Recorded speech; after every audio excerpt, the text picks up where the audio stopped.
eh, la oposición del creyente, hermanos. Estamos viviendo en tiempos donde, o por todos los tiempos y todas las generaciones, siempre se han levantado la oposición. Y Dios me llevaba a escudriñar esta palabra, hermano.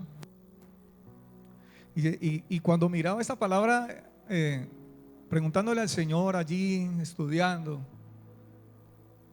y el Señor me hacía ver que, pues en la introducción, y yo creo que esto va a tener ¿cierto? Dos momentos, dos partes, la primera parte y la segunda parte. Pero mira, el Señor no solamente me hacía ver la oposición a la fe nuestra, o la oposición al creyente, sino también la posición del creyente. La posición de usted como creyente en el Señor. Porque si nosotros no tenemos claro cuál es nuestra posición como nosotros, como creyentes en el Señor, pues difícilmente nos vamos a enfrentar a esas oposiciones, o cuando vengan esas oposiciones, si usted no tiene claro su posición en Cristo, ¿sí? Pues hermano, muchos por eso claudican y abandonan, hermanos, o son engañados. Amén. Vamos a entrar de una vez entonces en materia a la palabra de Dios. Segunda de Timoteo capítulo 2, versículo 23 y 26.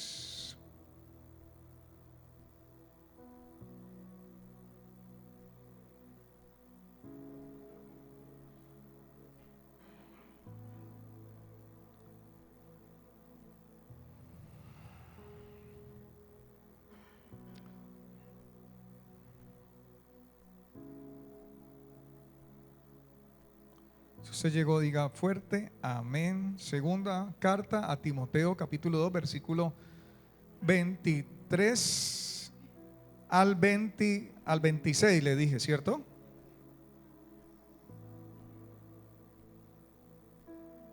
Mítame aquí. Voy a leerlo en otras versiones también, para que podamos tener o ampliar allí lo que nos quiere decir el Señor a través de su palabra.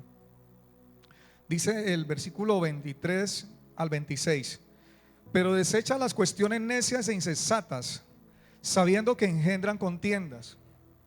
Porque el siervo del Señor no debe ser contencioso, sino amable para con todos, apto para enseñar, sufrido, que con mansedumbre corrija a los que se oponen, por si quizá Dios les conceda que se arrepientan para conocer la verdad y escapen del lazo del diablo en que están cautivos a voluntad. Dice el versículo 25 que con mansedumbre corrija a los que se oponen, por si quizá Dios les conceda que se arrepientan para conocer la verdad. Ese mismo versículo, la nueva versión, la Nueva Biblia Viva, dice: debe corregir con mansedumbre a los que se oponen o los que se le oponen, con la esperanza de que Dios les conceda que se arrepientan y conozcan la verdad. La traducción lenguaje actual lo dice de la siguiente, la Nueva Traducción Viviente: instruye con ternura a los que se oponen a la verdad. Tal vez Dios les cambie el corazón y aprendan la verdad. La palabra de Dios para todos me dice de la siguiente manera: deben enseñar amablemente a los que están en su contra. Tal vez Dios les dará la oportunidad de cambiar y conocer la verdad. La Biblia, la palabra, dice de la siguiente manera: y capaz de corregir con dulzura a los contradictores. Bueno, oposición, definición: contrariedad o antagonismo entre dos cosas. contrariedad o antagonismo entre dos cosas. Siguiente definición: acción y efecto de oponer u oponerse, según la RAE. Tenemos los siguientes sinónimos de oposición para que usted complemente, para que usted amplíe allí. Los sinónimos son los siguientes de oposición: la palabra resistencia, la palabra enfrentamiento, obstrucción, disensión, desacuerdo, contraste, lucha. Fíjese: resistencia, enfrentamiento, obstrucción, disensión, desacuerdo, contraste, lucha. Y otra más que dice rivalidad y contradicción. Recuerda lo que le acabé de leer en la palabra, la versión La Palabra hispanoamericana. Dice: y capaz de corregir con dulzura a los contradictores. Siguiente definición, dice conjunto de grupos, y aquí lo escribo y lo dejo aquí también, para que usted vea de que esto no es solamente nomás en los creyentes, sino normalmente en el mundo cotidiano, en la sociedad. Y la siguiente definición sale de la siguiente manera: dice conjunto de grupos o partidos que en un país se oponen a la política del gobierno o al poder establecido, que es lo que vemos normalmente nosotros en todos los gobiernos de todos los países, ¿cierto? Si no hay un presidente, hay un rey y hay un gobierno establecido, pero no todos están de acuerdo con lo que manda el rey, con los mandamientos del rey, con las ordenanzas del rey. Son claros ejemplos. En nuestra Colombia, en nuestro país, pues nosotros tenemos una constitución que es del año 91, unos hombres que estuvieron allí, y que hay unos órdenes, unos decretos y unos mandamientos, y que esa constitución nos rige a nosotros hoy por hoy. Pero muchos no están de acuerdo con esa constitución del 91 y muchos quieren cambiar esa constitución. Muchos no están de acuerdo con los decretos que sacan los gobiernos y se oponen a todas esas legislaciones, a todos esos decretos y a todas esas situaciones que salen. Y nosotros a diario vemos eso en la televisión, y no solamente nomás en nuestro país, sino la gente hace ¿qué?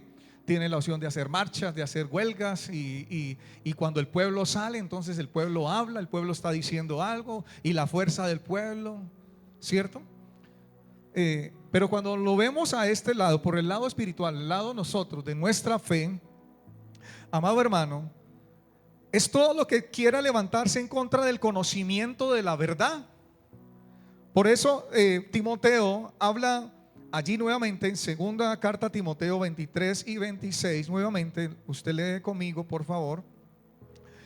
Capítulo 2, versículo 23 y 20 al 26. Pero desecha las cuestiones necias e insensatas, sabiendo que engendran contiendas. ¿Qué es lo que trae todo eso en los gobiernos, hermano? ¿Qué es lo que usted ve normalmente en toda esta gente? Se levantan por cuestiones necias, por cuestiones pero también a nivel de la iglesia, a nivel de la palabra, a nivel espiritual, a nivel de las escrituras, a nivel del creyente, de lo que cree el creyente, de la posición que Dios le ha fijado al creyente. Pues también ahí el apóstol Pablo está diciéndole a Timoteo que deseche las cuestiones necias e insensatas, sabiendo que engendran contiendas, porque el siervo del Señor no debe ser contencioso, sino amable para con todos, apto para enseñar, sufrido, que con mansedumbre corrija a los que se oponen, por si quizá Dios les conceda que se arrepientan para conocer la verdad. Cuando usted enfrenta oposición a causa de su fe, a causa de nuestra creencia, de lo que creemos, necesitamos reconocer la fuente de esa oposición. Mateo capítulo 5, versículo 10 y 12. Vamos a leer escrituras, amados hermanos, porque antes yo quería entrar de una vez a la posición del creyente, pero el Señor me llevó primero a esto, a esta parte. Mateo capítulo 5, versículo 10 y 12. Es el preámbulo, es la entrada para que usted pueda comprender Mateo. Yo le dije capítulo 5, ¿cierto? Versículo 10 al 12. Bienaventurados los que padecen persecución por causa de la justicia, porque de ellos es el reino de los cielos. Bienaventurado, ¿qué? Sois por cuando mi causa os vituperen y os persigan y digan toda clase de mal contra vosotros mintiendo. Gozaos y alegraos, porque vuestro galardón es grande en los cielos, porque así persiguieron a los profetas que fueron antes de vosotros.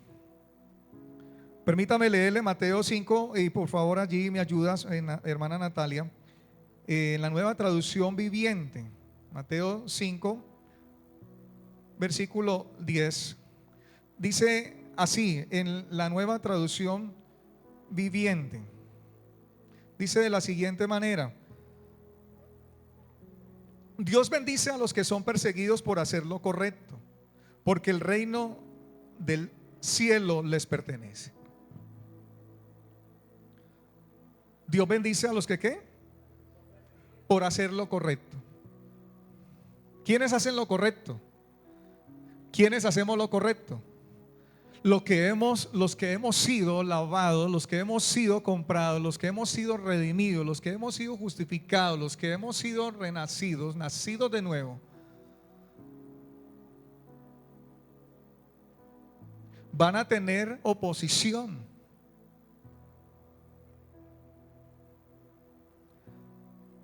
Vamos a tener oposición, iglesia. Dice el versículo 11 de la Nueva Traducción Viviente: Dios los bendice a ustedes cuando la gente les hace burla y los persigue y miente acerca de ustedes y dice toda clase de cosas malas en su contra, porque son mis seguidores. Fíjese, alégrense, estén contentos, porque les espera una gran recompensa en el cielo. Y recuerden que a los antiguos profetas los persiguieron de la misma manera. ¿Qué sucedió con los antiguos profetas? ¿Qué sucedieron con los hombres de Dios?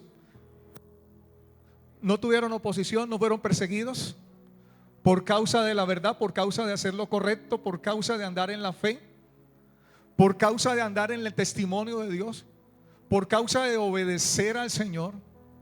Tantos hombres que podemos ver en las escrituras, hermanos. Podemos nosotros hablar de José, podemos hablar de Daniel.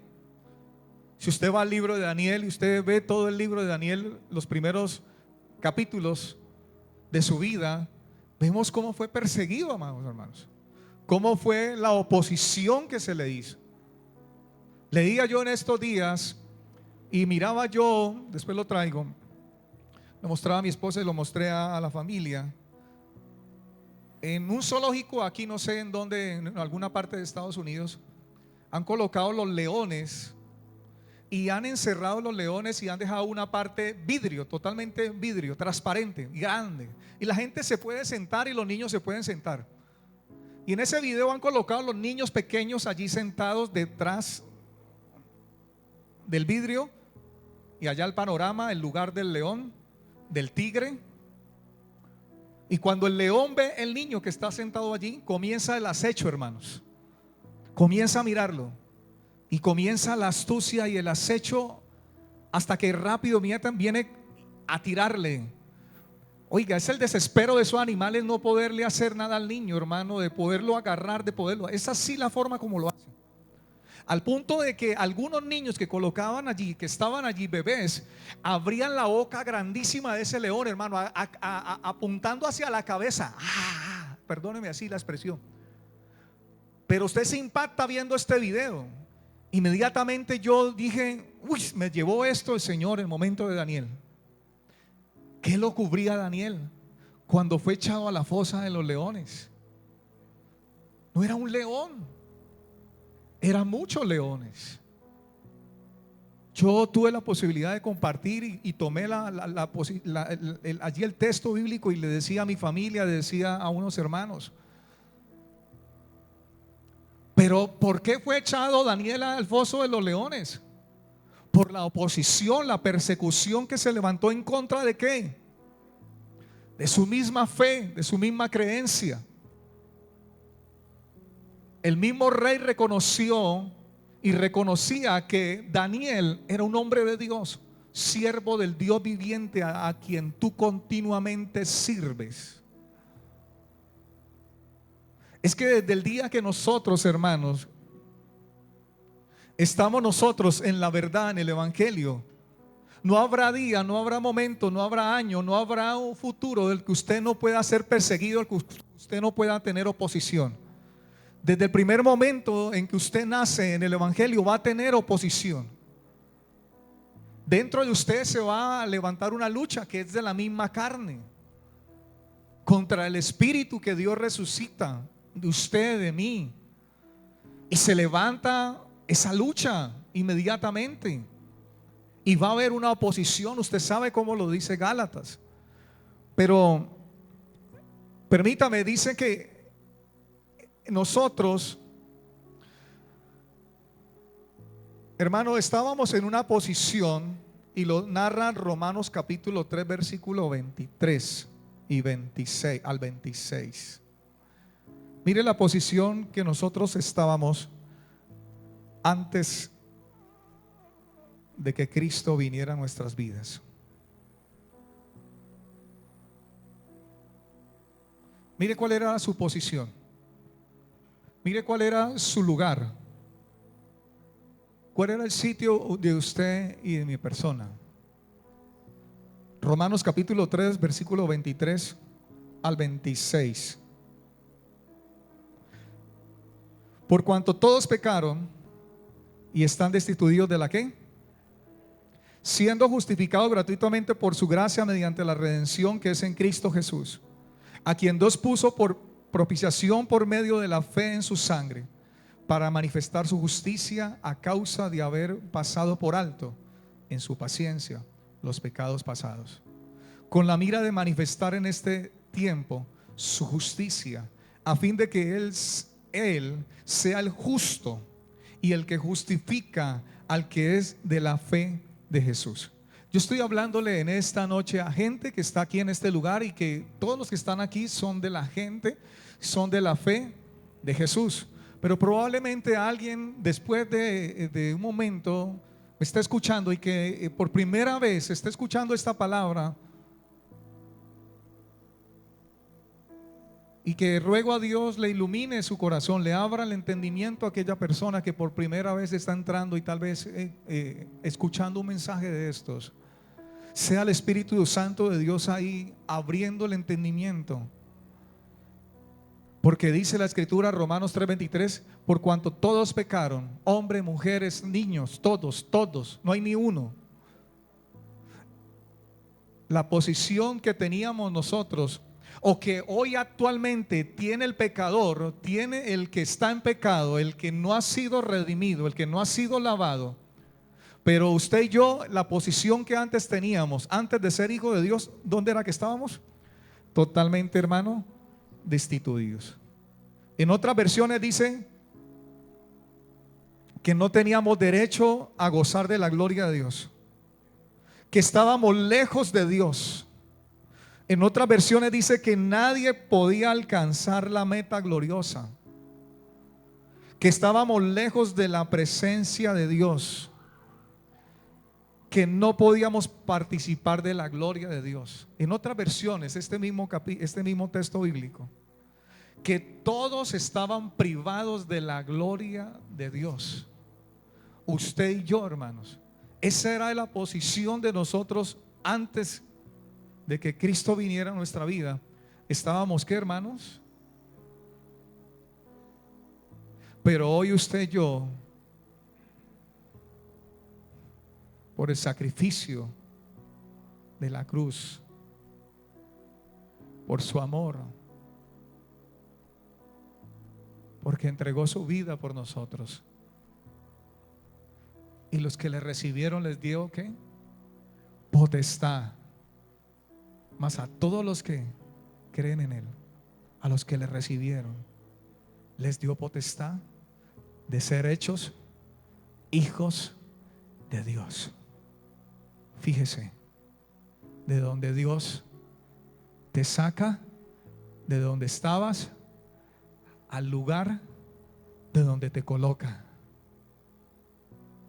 Te pasa de las tinieblas a su luz admirables, de la posición lejos, privados de la gloria de Él, donde no podíamos alcanzar, donde estábamos lejos de Él. Pero hoy nos ha hecho ¿qué? Cercanos, aceptables. Ya no estamos privados de la gloria de Dios. Nos ha hecho cercanos a Él. No estamos lejos de la presencia de Dios. Ahora hemos podido, hermano, alcanzar esa meta gloriosa. Ahora, hermano, tenemos derecho, hermano, como hijos de Dios, coherederos, a gozar de la gloria de Dios. Esa es la posición donde Dios te ha fijado, donde tú estás.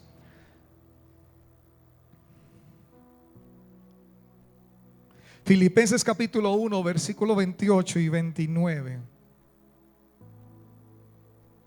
Bendito el tiempo. Gracias, Señor, por el tiempo. Bendito es el tiempo. Dice la palabra, versículo 28: y en nada intimidados por los que se oponen,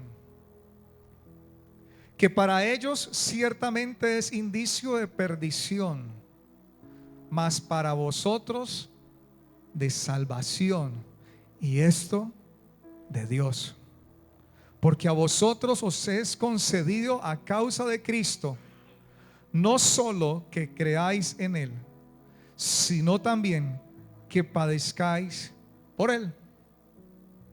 Fíjese, hay una posición allí del creyente, hay una posición de Dios, pero que no es esa posición que nosotros mismos nos hemos dado en Cristo, sino que esa posición ha sido dada ¿por quién? ¿Por medio de quién? De Cristo. Es por medio de Cristo que fuimos reconciliados con el Padre. Recuerde la parábola del mendigo y el rico. Lázaro, ¿quién? Lázaro murió y se fue ¿a qué? Al seno de Abraham, a la presencia de Abraham. Y el rico también murió. ¿Y a dónde fue? Al lugar de tormento. Y de allí podía ver, observar al padre Abraham hasta el punto de tener una conversación.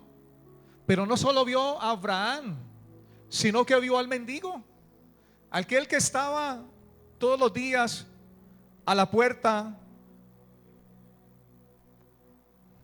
deseando las migajas o lo que le podían tirar, porque no había para ese hombre casa, no había lugar donde habitar. Dice la palabra, el parábola que Jesús dio, un mendigo que vivía en la calle. Pero ese mendigo fue al seno de Abraham. Y cuando lo ve el rico, usted sabe la historia, la parábola. ¿Qué es lo que más deseaba este hombre en ese momento? Que sus labios fueran mojados, porque la sed que tenía era tenaz. Pero no pidió un vaso, no pidió una copa como la de un rey donde se servía. Tan solo se remitió a decir: por favor, Padre Abraham, si es posible, manda a Lázaro y que al menos la punta de su dedo y yo pueda beber una gotera o una gota, tan solo una gota.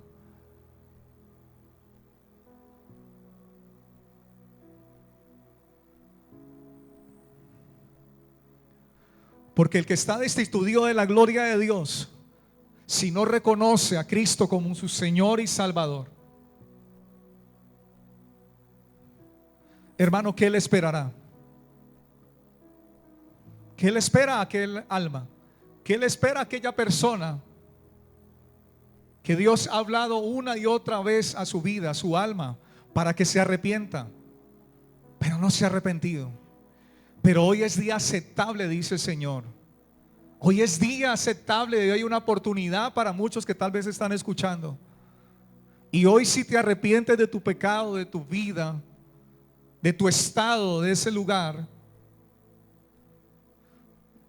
porque estás privado, porque estás lejos de Dios, déjame decirte, porque no puedes alcanzar por sí solo, porque no es por obras para que nadie se gloríe, porque no puedes participar de la gloria de Dios, porque no tienes derecho de gozar en esa gloria. Pero hoy Dios está diciendo: arrepiéntete. Hoy Dios está diciendo: envié a mi Hijo por causa de la humanidad. Hoy Dios está diciendo: no importa tu pecado, no importa lo que hayas hecho, no importa tu condición actual, yo pagué en la cruz del Calvario.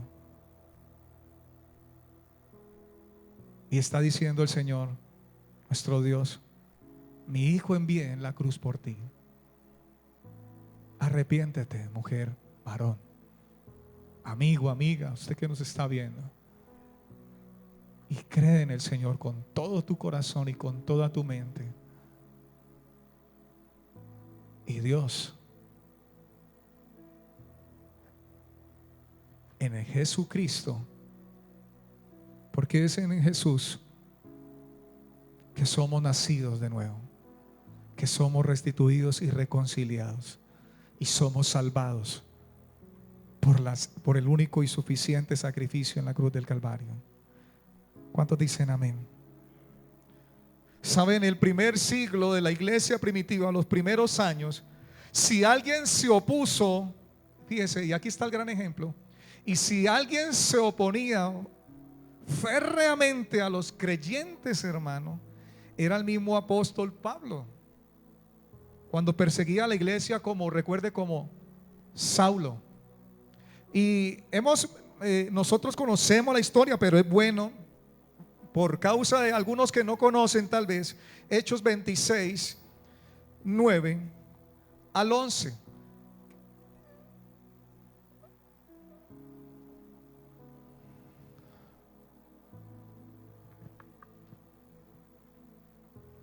Hechos 26.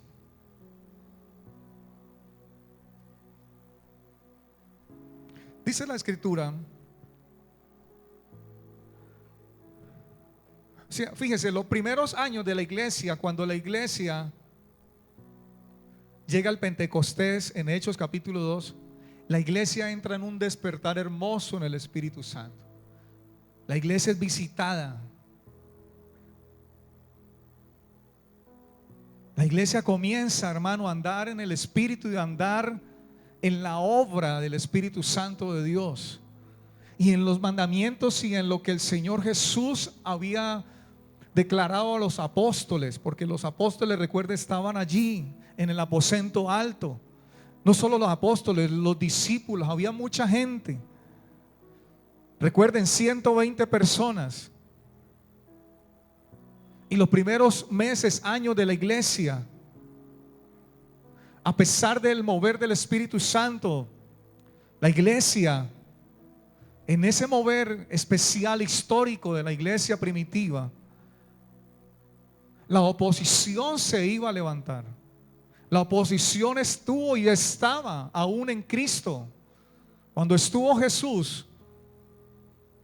Pero viendo en este caso Hechos capítulo 26, y este hombre del cual se oponía férreamente a los creyentes, y era el mismo apóstol Pablo cuando perseguía a la iglesia, como Saulo. Fíjese, usted lo ha leído, yo lo he leído, pero hay personas que no tienen la historia, y es bueno leerlo. Dice: yo ciertamente había creído mi deber hacer muchas cosas contra el nombre de Jesús de Nazaret. Está hablando Pablo. Lo cual también hice en Jerusalén. yo encerré en cárceles a muchos de los santos, habiendo recibido poderes de los principales sacerdotes. Y cuando los mataron, yo di mi voto. Y muchas veces castigándolos en todas las sinagogas, los forcé a blasfemar.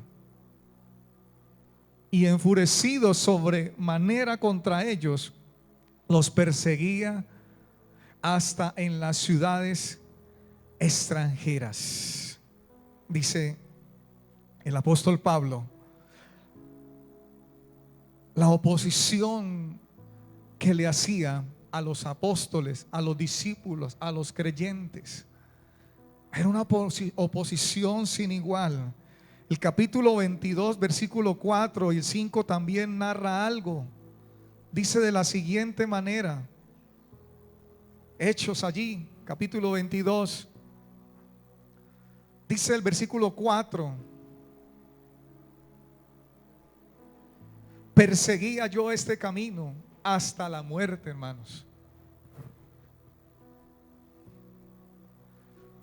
prendiendo y entregando en cárceles a hombres y mujeres. Fíjese cómo era tal oposición en contra de qué, de la verdad, de los creyentes, de la fe, de la escritura. Perseguía yo este camino. ¿El camino de quién? Jesucristo, cuando dijo yo soy el camino, la verdad y la vida. Perseguía yo este camino hasta la muerte, prendiendo y entregando en cárceles a hombres, y no solamente a hombres. ¿A quién? Mujeres, hermanos. Mujeres, hombres y mujeres creyentes. Hombres y mujeres que habían entregado su vida. Dice el versículo 5: como el sumo sacerdote también me es testigo, y todos los ancianos, de quien también recibí cartas para los hermanos, y fui a Damasco para traer presos a Jerusalén, también a los que estuviesen allí, para que fuesen castigados. Jesús mismo le dice: ¿por qué me persigues? Versículos 7 y 8.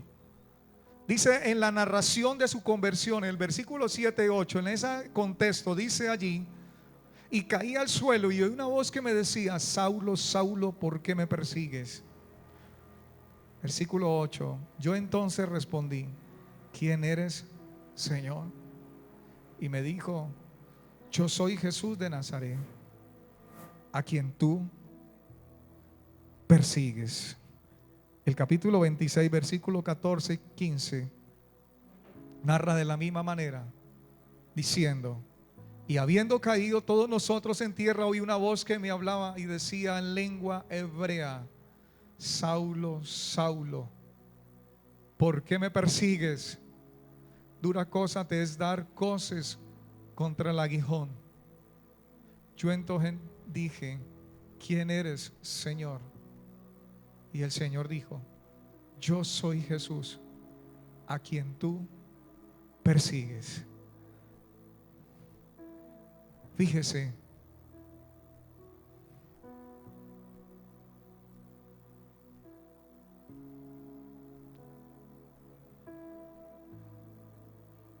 que la posición del creyente en Cristo Jesús, a quien Pablo perseguía, no era verdaderamente, y no solamente nomás al creyente, era el mismo que Jesucristo.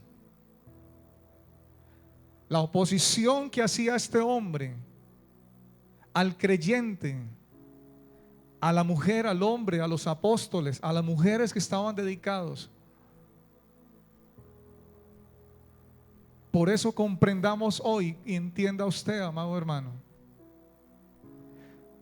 que la oposición, la guerra, la lucha, la controversia y todo lo que leíamos ahora, la contrariedad, la resistencia, ese enfrentamiento que usted tiene, esa disensión, ese desacuerdo contra usted, esa rivalidad, eso que está pasando aún al interior de la iglesia, no es contra usted, iglesia, no es contra usted,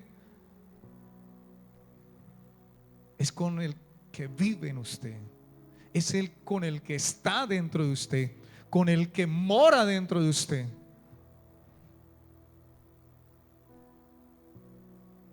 Por eso dice en un texto por allá que no te halles, ¿qué? ¿Luchando contra quién? Ay, hermano.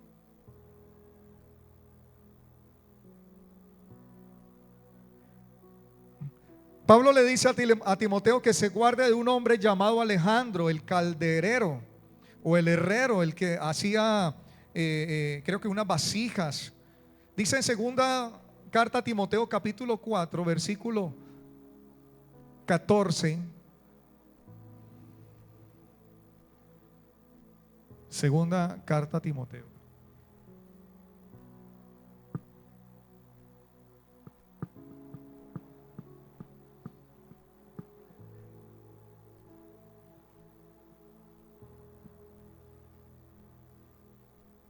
Fíjese cómo le dice a Timoteo entre una instrucción personal que le da al final él en el versículo 9, de ahí el capítulo 4, segunda carta, le dice dentro de esas instrucciones personales, le da algo y le dice: Alejandro el calderero me ha causado muchos males, y así dice el apóstol Pablo, el Señor le pague conforme a sus hechos. Pero le dice al versículo 15 a Timoteo, y le da una instrucción personal, muy personal: guárdate tú también de él, pues en gran manera se ha opuesto a nuestras palabras. ¿Cuáles palabras? ¿Qué oposición a cuáles palabras? ¿A las palabras de Pablo? ¿A las palabras de Pedro? ¿A las palabras de los apóstoles? Fíjese lo que como aún responde Pablo, y fíjese a las palabras. Yo tengo aquí Hechos nuevamente. Fíjese a qué palabras. Hechos ahí mismo, capítulo 26, versículo 21 y 23. ¿A cuáles palabras se opone o se ha opuesto a nuestras palabras? Pero ¿cuáles palabras? ¿Qué palabras? ¿Las palabras de Pablo? ¿Las palabras de Pedro? ¿Las palabras de los apóstoles? Capítulo 26 de Hechos, versículo 21 en adelante, dice: por causa de esto los judíos, prendiéndome en el templo, intentaron matarme, pero habiendo obtenido auxilio de Dios, persevero hasta el día de hoy, dando testimonio a pequeños y a grandes. Escuche: no diciendo nada fuera de las cosas que los profetas y Moisés dijeron que había de suceder, que el Cristo había de padecer y ser el primero de la resurrección de los muertos, para anunciar la luz al pueblo y a los gentiles. ¿Cuáles eran las palabras de Pablo? El evangelio, amados hermanos. Las palabras de Cristo, las buenas nuevas, las buenas noticias, el arrepentimiento, la resurrección, la reconciliación. Primera de Tesalonicenses capítulo 2, 1 al 16 nos dice algo bien especial.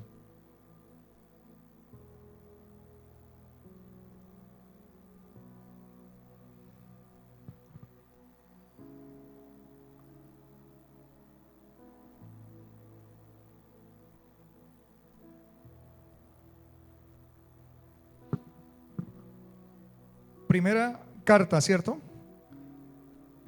Tesalonicenses. Fíjese el capítulo 2 y conmigo siga la lectura del 1 al 16. Mire cómo Pablo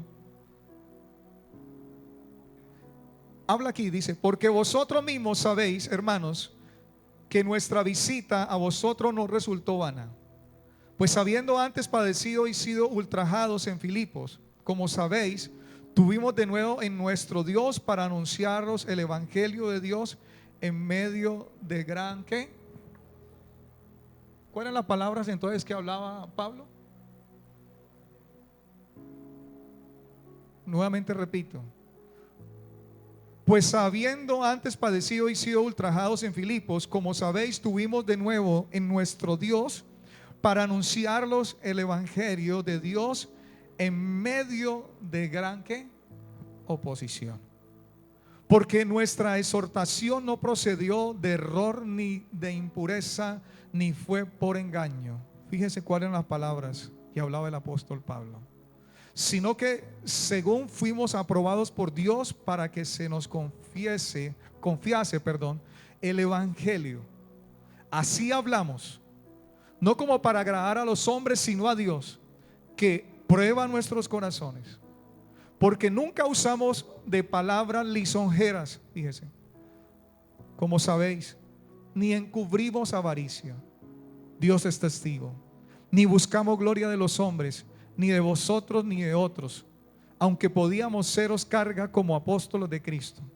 Antes fuimos tiernos entre vosotros, como la nodriza que cuida con ternura a sus propios hijos. Tan grande es nuestro afecto por vosotros, que hubiéramos querido entregaros no solo el evangelio de Dios, sino también nuestras propias vidas, porque habéis llegado a sernos muy queridos. Porque os acordáis, hermanos, de nuestro trabajo y fatiga, como trabajando de noche y de día, para no ser gravosos a ninguno de vosotros, os predicamos el evangelio de Dios. Vosotros sois testigos, y Dios también, de cuán santa, justa e irreprensiblemente nos comportamos con vosotros los creyentes. Así como también sabéis de qué modo, como el Padre a sus hijos, exhortábamos y consolábamos a cada uno de vosotros, y nos encargábamos que anduvieseis como es digno de Dios, que os llamó a su reino y gloria, por lo cual también nosotros sin cesar damos gracias a Dios de que cuando recibiste la palabra de Dios que oíste de nosotros, la recibiste no como palabra de hombres, sino según es en verdad la palabra de Dios, la cual actúa en vosotros los creyentes. Porque vosotros, hermanos, vinisteis a ser imitadores de las iglesias de Dios en Cristo Jesús que están en Judea, pues habéis padecido de vuestra propia nación las mismas cosas que ellas padecieron de los judíos, los cuales mataron al Señor Jesús y a sus propios profetas, y a nosotros nos expulsaron, y no agradan a Dios, y se oponen a todos ¿qué? Los hombres, impidiéndonos hablar a los gentiles para que estos se salven. Así colman ellos siempre la medida de sus pecados, pues vino sobre ellos la ira hasta el extremo. Fíjese las consecuencias de aquellos que ¿qué? Se oponen al evangelio. ¿Cuáles eran las palabras entonces de Pablo? Eran las palabras de él. Por eso con nosotros cuando hablamos, hermano, hablamos del evangelio, no debe ser, hermano, lo de nosotros, sino el evangelio de Cristo. Y por eso cuando usted habla el evangelio de Cristo, cuando usted habla a alguien, hermano, hay una oposición, hay un enfrentamiento. Cuando se va a predicar, cuando se va a estos tiempos que hemos salido, hermano, a la gente que no conoce, a la gente que está muerta, a la gente que está en tinieblas, hermano, hay una oposición a la palabra de Dios cuando se le menciona que Cristo murió, que Él pagó, que hay que arrepentirse, que no hay otro camino, que no es por obras. Y cuando se le declara a la gente la verdad de la palabra, se le anuncia la verdad de la palabra, pues la gente a usted no le va a responder con sonrisa. Uy, qué bueno, sí, yo acepto lo que tú dices, y qué bueno escuchar el evangelio, y sí, no. Sabes, la última vez que estuvimos con el hermano, me le acerqué al hermano Diego, y aquella persona que le estaba compartiendo, la primera persona que se le estaba compartiendo allí, pues hermano, salió acabando el texto bíblico. Y cuando acaba el texto bíblico es porque conoce las escrituras. Sí, el texto se le anunciaba y terminaba diciendo el texto bíblico. Pues el hermano ya no tuvo que más sino hacerles una pregunta muy acertadas. la posición, si él era un creyente verdadero, cuál era la posición verdaderamente de él. Y que le dijera frente a las escrituras por qué era verdaderamente un hombre salvo y por qué era un hombre verdaderamente nacido de nuevo. Y estuvimos ahí una conversación especial. Ese joven sí tenía clara la escritura y en su corazón, y él mismo decía, no en mi mente, soy de padres cristianos de cuna, pero esto no me faculta a mí para yo ser salvo. Yo tengo que tomar una decisión y yo he tomado una decisión. Era la posición que hablaba este joven allí frente a nosotros. Pero normalmente no es así, amados hermanos. Normalmente la gente te cierra la puerta. Normalmente la gente te dice, no, ahorita no tengo tiempo, ahorita no tengo tiempo. Y si es de alguna secta, alguna religión, inmediatamente te va a rechazar. Cuando Pablo hablaba las palabras de Cristo, hermano, había inmediatamente un rechazo. Y quiero terminar con esta primera parte, con estos textos. Ahí Hechos capítulo 18, versículos 5 y 6.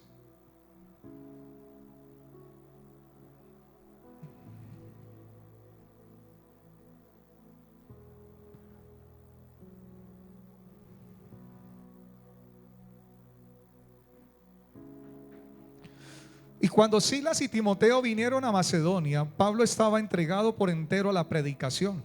¿Ve usted? De la palabra. Pablo estaba en ¿qué? Testificando a los judíos que Jesús era el Cristo. Pero oponiéndose y blasfemando estos, les dijo, sacudiéndose los vestidos, vuestra sangre sea sobre vuestra propia cabeza. Yo limpio, desde ahora me iré a los gentiles. Fíjese.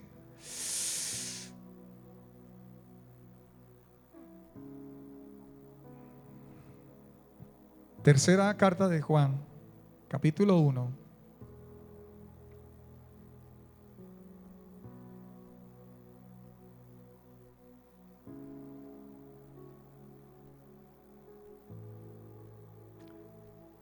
El versículo 9 y 10. Yo he escrito a la iglesia, pero Diótrefes, al cual le gusta tener el primer lugar entre ellos, no nos recibe. Por esta causa, si yo fuere, recordaré las obras que hace parloteando con palabras malignas contra nosotros. Y no contento con estas cosas, no recibe a los hermanos, y a los que quieren recibirlos se lo prohíbe y los expulsa de la iglesia. Fíjese la oposición en la iglesia. Fíjese la oposición en aquel tiempo. Dentro aún de la misma iglesia. Y nuevamente otra vez Tesalonicenses, el capítulo 2.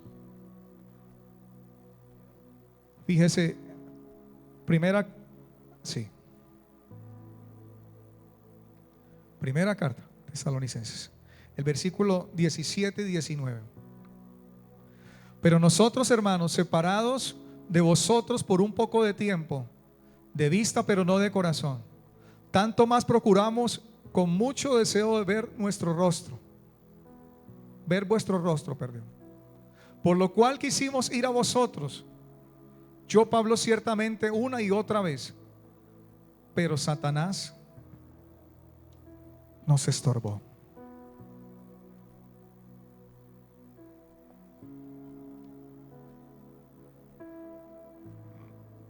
Hermanos, que yo le pido a usted, póngase sobre sus pies, por favor.